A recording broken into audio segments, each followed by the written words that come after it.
Hello there, I'm Mermaid Tasha, and today I'm going to be telling you the story of Chadwick the Crab by Priscilla Cummings. Now, Chadwick's a Chesapeake Bay crab, but I know some of our crabs in the local coastal bays here feel the same way he does. Chadwick the Crab by Priscilla Cummings. Beneath the deep blue waters of the Chesapeake Bay, where sailboats skim over the waves and fishermen fish, there lived a crab named Chadwick. Chadwick was not a very large crab, but he could swim faster than any of his buddies, and he was quite handsome. His shell was greenish-brown, but he was called a blue crab for the stripe of bright blue color that ran down his thick claws. Chadwick liked to have fun, and though he had lots of friends, he worried that there was more to life than eating eelgrass and playing games in the marsh. He yearned for an adventure, for fame and fortune, and he was beginning to wonder if others felt the same way. "Is there something missing in your life?" Chadwick asked Bug-Eyed Benny, a crab whose eyes seemed to pop right out of his head. "Well, no," said Bug-Eyed Benny, "not that I can see." Chadwick and Pincher Pete, a crab who had claws so strong he could squeeze a tin can in half. "Is there something you could use in your life, Pete?" "Why, yes," Pete said, "a new suitcase."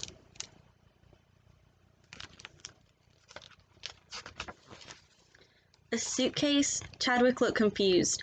"Yes," said Pete, "for the trip to the bottom of the bay this winter." Chadwick's eyes drooped. It was fall, time for the crabs to start packing for their annual trip to the deep and warmer water at the bottom of the bay where they spent the cold winter months napping. It was something Chadwick did not enjoy. He hated to admit it, but it was terribly boring. Chadwick didn't want to think about the winter nap, so he drifted off in the water and headed for Shady Creek to find his friend Orville the oyster. Chadwick liked to talk to Orville, even if Orville never talked back. Orville just stayed in his shell day in and day out. He never went anywhere, and he never did anything. But Chadwick had a hunch Orville was always listening and was really very smart. Before Chadwick could say anything to Orville, though, Matilda burst through the tall marsh grass and tripped over the oyster. "Oh, good afternoon, young crab," she said in her shrill voice as she straightened her pillbox hat. Matilda was a fussy old egret who wore reading glasses halfway down her beak because her eyes were so bad. She was always squinting and bumping into things. This embarrassed her because Matilda was a very polite and proper bird. Why, she didn't even like to get her feet wet when she walked through the marsh. She picked up her dainty long legs high up out of the water. "Hello, Matilda," said Chadwick. "How are you?" "I'm fine, but these oysters," she groaned, "don't they have anything better to do than just lie around in the sand?" She ruffled her feathers angrily and strutted off in a huff. Chadwick chuckled and dug his little legs into the cool sand. He thought about taking a trip. Maybe going to visit his Uncle Fred, a fiddler crab who lived in a marsh off the North Carolina coast. But North Carolina was a long way from Maryland, too far for a Chesapeake Bay blue crab to swim. A rustling in the bushes startled Chadwick. "Ah, bonjour," a voice called out. It was Toulouse, a French Canada goose. Toulouse had taught Chadwick several words in French. Bonjour meant hello. Bonjour, Chadwick said, but without his usual cheerfulness. Seeing Toulouse only reminded Chadwick that it was autumn, the time of year when the French Canada geese arrived from the north to vacation for the winter. And autumn just wasn't a very happy time for Chadwick. "Ah, but what is wrong, my little friend?" Toulouse said. "You are sad today, no?" "I am a little depressed," said Chadwick. "I think what I need is some excitement in my life." He sighed. "Toulouse, what are you going to do this winter?" "Well," said Toulouse, smiling, "funny you should ask. I'm going to open a French cooking school on the eastern shore." "Oh, Toulouse, how exciting. May I help?" Chadwick jumped up out of the sand. "With all my claws and legs, I'd be a big help in the kitchen." Toulouse thought about that for a moment, but then shook his head slowly. "I'm afraid that would not work out, my little friend." "Oh, but why?" Chadwick wanted to know. Toulouse rubbed his beak with one wing, wondering how to tell Chadwick without hurting the crab's feelings. "Well, the cooking school is going to be in a cornfield, and I think this would be a problem for you." Chadwick was crushed with disappointment. He knew there was no way a crab could stay out of the water long enough to help run a cooking school in a cornfield.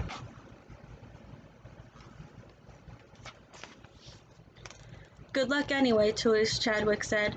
But as he slid back into the water and started to drift away sideways, there was a loud squawking in the air, a flutter of wings, and a splash. "Bernie's here," shouted Bug-Eyed Benny, always the first to see anything. Bernie the Seagull was always flying off to interesting places like the United States Naval Academy in nearby Annapolis, where he sat high up on a light pole and listened to the Navy band practice on a big green field. Sometimes Bernie flew down into the parking lot and strutted in time to the tuba beat.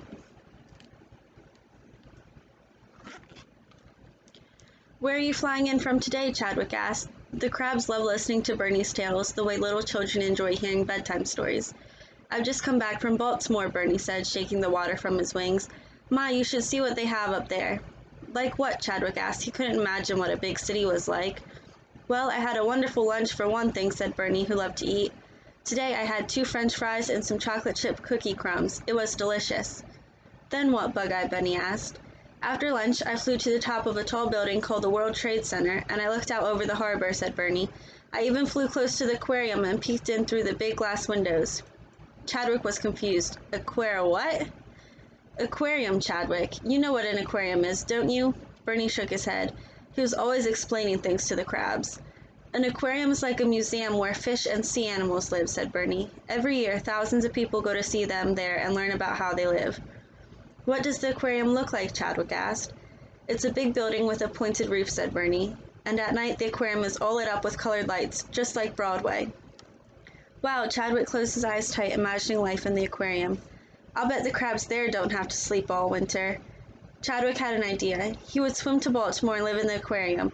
That way he wouldn't have to spend all winter napping. And who knows, he might even become a big star. See you later, Chadwick called out to his friends. Hey, take Orville with you, said Pincher Pete. He's been talking up a storm this morning and we can't get any of our packing done. All of the crabs, except Chadwick, laughed. They were making fun of Orville the oyster, who was just as quiet as a stone. Leave poor Orville alone, said Chadwick. You'll hurt his feelings. Chadwick tapped Orville's shell with a claw and told the oyster not to pay any attention to the teasing crabs. You're different, Orville, Chadwick said, and I'm different too. Why, just look, all the other crabs are going to the bottom of the bay for winter, but not me. No siree. See you later, Orville. Chadwick swam off to get a few things together for his journey to Baltimore. Into his knapsack he put a map in case he got lost and some eelgrass to snack on. He thought about leaving a letter for Esmeralda before he left. Of all the crabs, he would miss her the most, but he decided against it, fearing that Esmeralda would find the note too soon and try to stop him from going to Baltimore. Chadwick hoisted the little red knapsack onto his back and set off quietly. He swam and he swam.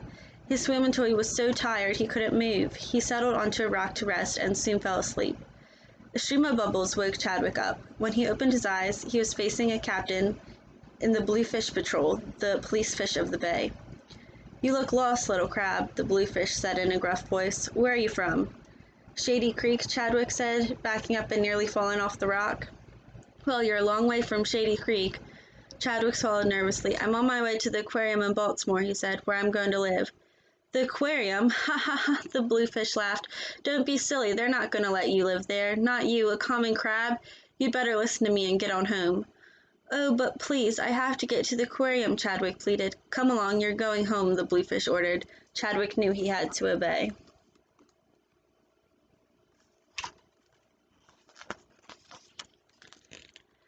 Back at Shady Creek, no one even noticed Chadwick had gone. As he paddled slowly through the water, wondering how he would ever get to the aquarium now, Chadwick spied Hector Spector, the jellyfish. Do you have any idea how I can get to Baltimore? Chadwick asked Hector Spector. Oh yes, no. Well, maybe, Hector Spector said as he changed shapes, first flat as a pancake and then long like a baseball bat. Hector Spector couldn't ever make up his mind. Chadwick knew it was no use asking a jellyfish for advice. Thanks anyway, Chadwick said before swimming off to the marsh where he pulled himself up onto a sandbar and put on his sunglasses. Crabs can't stand the bright sunlight. He thought and he thought, but he just couldn't come up with any new ideas. I won't let go of my dream, though, he said aloud. Oh, Chadwick, I've been looking all over for you. Chadwick looked up to see the lovely Esmeralda with her curly crab eyelashes and dazzling red-tipped claws. She was indeed the prettiest girl crab in the bay, Chadwick thought. I came to help you pack, Esmeralda said. I also want to give you my address so you can write to me this winter. During the cold weather, Esmeralda and all the girl crabs went south to the warmer water in Virginia's part of the bay. You will write, won't you, Chadwick? She asked shyly. Chadwick took off his sunglasses and looked Esmeralda in the eye. Can you keep a secret? He asked. You know I can, she said. Well, I'm not going to the bottom of the bay to sleep this winter. I'm going to the aquarium in Baltimore, to be a star. Esmeralda gasped. What are you talking about? You belong in the water, Chadwick, not in the city. She wasn't even sure where this Baltimore was. How about a game of hide-and-seek, she asked, hoping this would make Chadwick forget about this silly idea of living in an aquarium. You're trying to change the subject, Chadwick said. No, I'm not. I promise you we'll talk about this aquarium business after one game. All right, Chadwick agreed. He loved to play hide and seek. I'll count to 10 while you hide.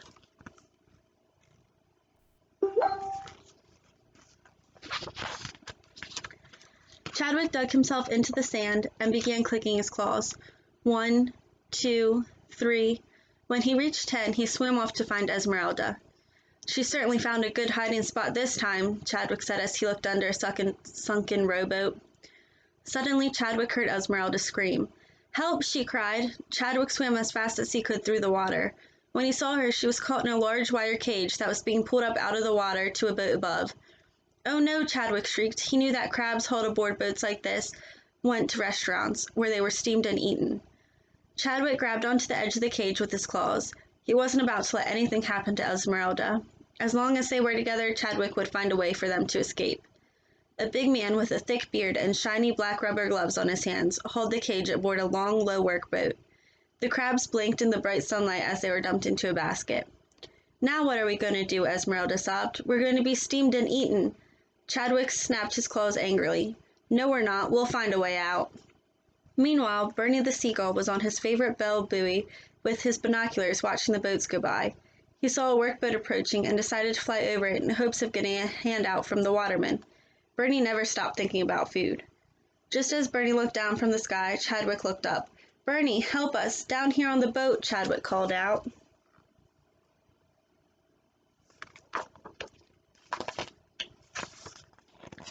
Bernie heard his name and swooped down low over the boat. Oh my goodness, he cried. You've been caught. You've got to save us, Chadwick hollered as the boat picked up speed. He put a claw around Esmeralda and they huddled together in the basket. Bernie flapped his wings in confusion. Don't worry, he squawked. We'll get you back somehow. He flew frantically back to Shady Creek, where he landed in a terrific splash. What's your hurry? Bug-Eyed Benny asked. Here, here, young seagull, you got my tail feathers all wet, Matilda fussed. Listen, all of you, Bernie screeched. Everyone gathered on the sandbar to hear what Bernie had to say. Chadwick and Esmeralda have been caught and are on a boat on their way to Baltimore where they'll be sold to a restaurant unless we save them. Not Chadwick and Esmeralda. They're the two nicest crabs in Shady Creek, Matilda moaned. Immediate action is necessary, Toulouse the goose insisted. Yes, but what can we do? What can we do? Hector Spectre, the jellyfish, repeated, twisting himself inside out with worry. They all looked at each other helplessly. Matilda pulled out a handkerchief and appeared ready to faint. Just then, a strange, deep and gravelly voice behind them said, I know what we can do. Everyone was silent, wondering who had spoken. Who said that? Toulouse demanded. I did, the strange voice said again. I have a good idea. They all turned to stare at Orville the oyster's hard, wrinkled shell. Hector Spectre was so surprised he froze in one shape, and Matilda fainted and fell over, plop, right in the water. Orville, you've never spoken before, exclaimed Toulouse. Well, that's because I never had anything to say before, said Orville, but now I want to help Chadwick, so listen to me, and everyone did.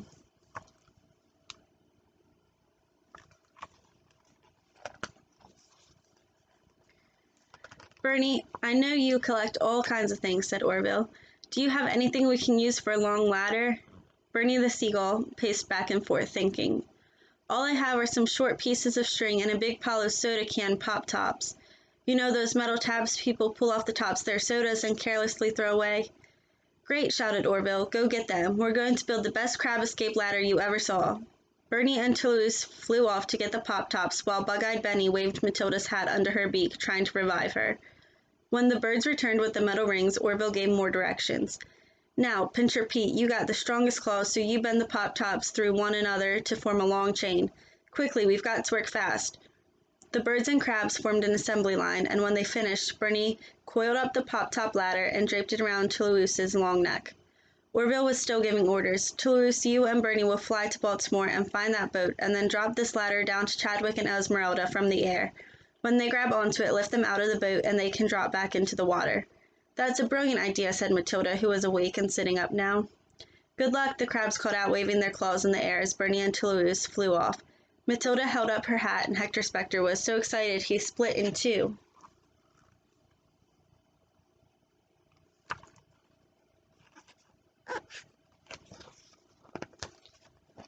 It was a long flight to Baltimore from Shady Creek, and by the time Bernie and Toulouse got there, they were very tired.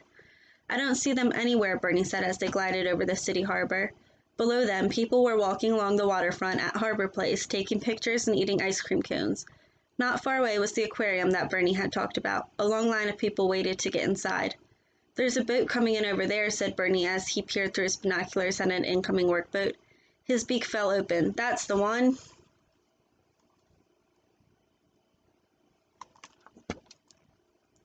The two birds dipped and turned. When they were over the boat, they circled slowly. The sun flickered off the metal soda pop-top ladder that hung around Toulouse's neck, and it caught Chadwick's eye. "Here, we're down here," Chadwick called out. The birds made a daring swoop to the boat and let one end of the ladder drop down to the crabs. Chadwick snapped onto the end of it with one claw and clutched Esmeralda with the other. Together they were lifted from the boat into the air. Toulouse honked in delight. Their rescue was working. A little girl walking by on the sidewalk below pointed up and said to her mother, "Look, Mom, a seagull, a Canada goose, and 2 crabs flying by in the sky." Indeed, it was a very strange sight. "Now, don't let go yet," Toulouse warned the crabs, "not until we fly back over the water." Bernie squawked happily. "Hey, Chadwick," he said, "look below. That's the aquarium I was telling you about." Chadwick's heart skipped a beat. "So that's the aquarium," he said. They were almost directly above it now, and Chadwick was beginning to enjoy himself. After all, he'd never been up in the sky before, and it was fun to see the world the way his bird friends did. "Are you okay, Esmeralda?" Chadwick asked. She nodded timidly and clung tightly to Chadwick. She was too afraid to speak or even look below. "We'd better get back over the harbor," Bernie said to Toulouse, but it was too late. The weight of Chadwick and Esmeralda was too much for a ladder made from pop-tops, and it broke, sending the 2 crabs tumbling through the air. They landed with a splash in a pool outside the aquarium.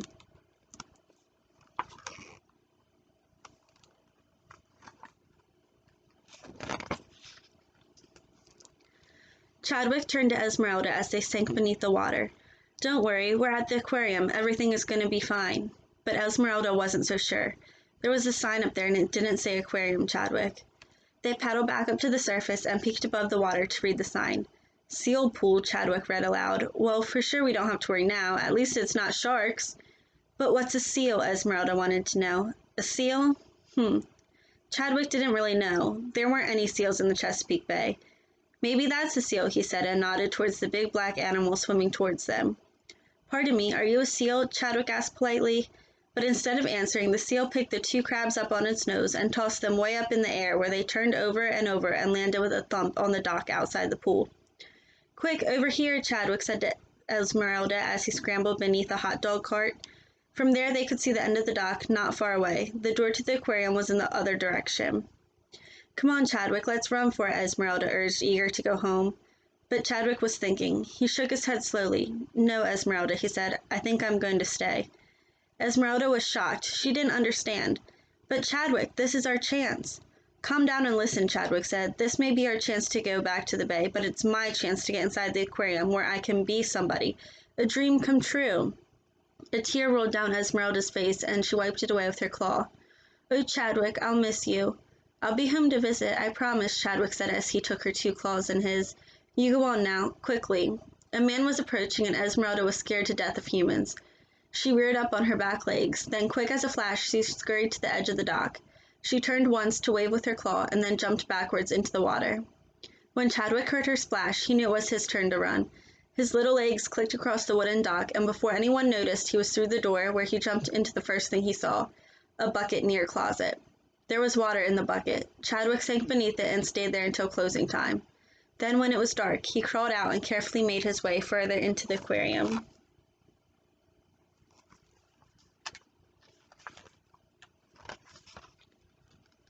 All around him there were huge glass tanks of fish.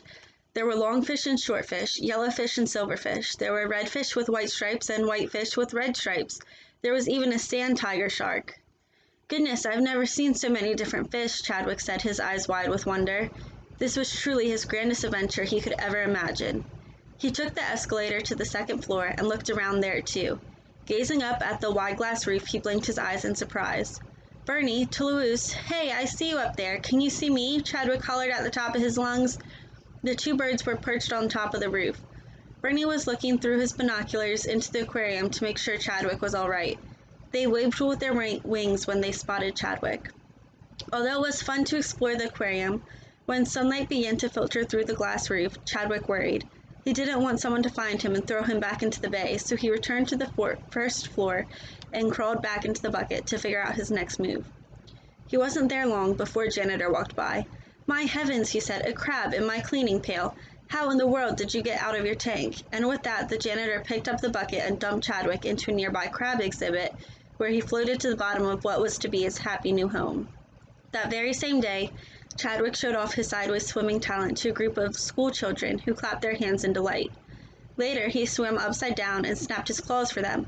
They giggled when Chadwick zipped across the tank full speed.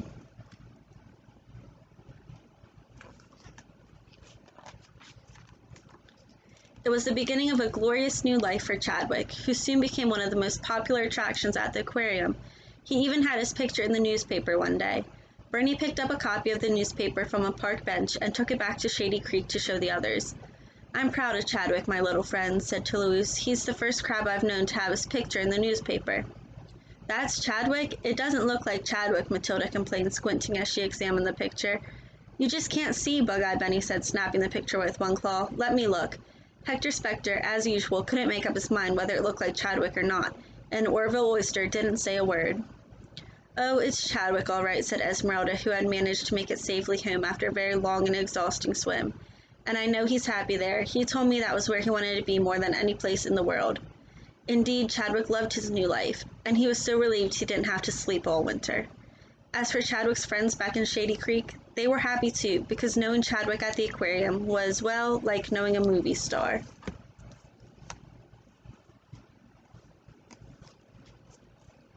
The end. Thank you. Have a good day.